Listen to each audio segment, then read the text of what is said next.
Filmy Beat Kannada. ನಾನು Shruti Patil. Real star 50ನೇ ಚಿತ್ರಕ್ಕೆ ನಡೀತಿದೆ ಭರ್ಜರಿ ಸಿದ್ಧತೆ.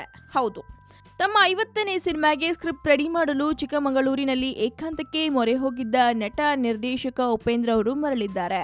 ಈಗ ಅವರ ಮುಂದಿನ ಚಿತ್ರ ಉಪೇಂದ್ರ ಮತ್ತೆ ಹುಟ್ಟಿಬಾ ಇಂತಿ ನಿಮ್ಮ ಪ್ರೇಮ ಸಿನಿಮಾದ ಅಳಿದುಳಿದ ಭಾಗದ ಚಿತ್ರೀಕರಣದಲ್ಲಿ ಮುಗಿಸಲಿದ್ದಾರೆ. ಈ ಸಿನಿಮಾ ಆಗಸ್ಟ್ನಲ್ಲಿ ತೆರೆ ಕಾಣಲಿದೆ.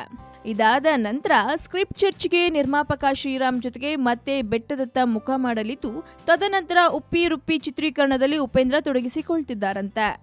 ಉಪ್ಪಿ ತಮ್ಮ ಹುಟ್ಟುಹಬ್ಬವಾದ ಸೆಪ್ಟೆಂಬರ್ 18ರಂದು ಅವರೇ ನಿರ್ದೇಶನ ಮಾಡ್ತಿರುವ 50ನೇ ಚಿತ್ರಕ್ಕೆ ಚಾಲನೆ ನೀಡಲಿದ್ದಾರೆ. ಈ ಸಿನಿಮಾದ ಕತೆ ಏನಿರಬಹುದೆಂಬ ಕುತೂಹಲ ಅಭಿಮಾನಿಗಳಲ್ಲಿ ಹೆಚ್ಚುತ್ತಿದ್ರು. ನಟ ಪ್ರಧಾನಿ ನರೇಂದ್ರ ಮೋದಿ ಮತ್ತು ಅವರ ಸ್ವಚ್ಛ ಭಾರತ ಅಭಿಯಾನ, ನೋಟು ಹಿಂಪಡೆದ ನಿರ್ಧಾರಗಳಿಂದ ಪ್ರಭಾವಿತರಾಗಿದ್ದು, ಅದರ ಸುತ್ತ ಕತೆ ಸುತ್ತಲಿದೆ ಎಂಬ ಊಹಾಪೋಹಗಳು ಎದ್ದಿವೆ.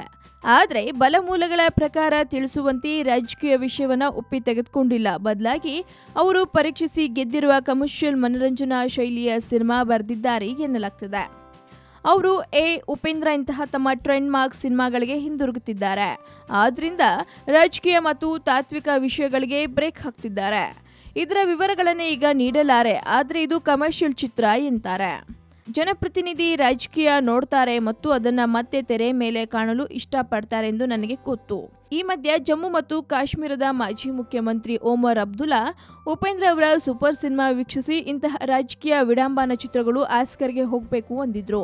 ಆದರೂ ಉಪ್ಪಿ ಎಷ್ಟು ಬಾರಿ ರಾಜಕೀಯದ ಬಗ್ಗೆ ಮಾತನಾಡಬೇಕು, ಇದು ಮಾಸ್ ಸಿನಿಮಾ ಆಗಲಿದ್ದು ಸಂಪೂರ್ಣ ಮನರಂಜನೆ ನೀಡಲಿದೆ ಎಂತಾರೆ ಶ್ರೀರಾಮ್.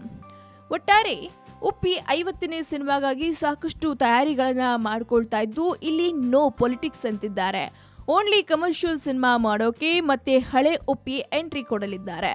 ಹಾಗಿದ್ರೆ ಉಪೇಂದ್ರ ಅವರ 50ನೇ ಸಿನಿಮಾ ಹೇಗಿರಲಿದೆ, ಸಿನಿಮಾದಲ್ಲಿ ಏನೆಲ್ಲ ಸ್ಪೆಷಾಲಿಟಿಗಳಿರುತ್ತೆ ಅನ್ನೋ ತಿಳ್ಕೊಳ್ಳೋ ಕುತೂಹಲ ನಿಮ್ಗಿದ್ರೆ ಮಿಸ್ ಮಾಡದೆ ನೋಡ್ತಾ ಇರಿ ಫಿಲ್ಮಿ ಬೀಟ್ ಕನ್ನಡ. ಹಾಗೆ ವಿಡಿಯೋನ ಲೈಕ್ ಮಾಡಿ, ಶೇರ್ ಮಾಡಿ, ಮಿಸ್ ಮಾಡದೆ ಫಿಲ್ಮಿ ಬೀಟ್ಗೆ ಸಬ್ಸ್ಕ್ರೈಬ್ ಮಾಡಿ.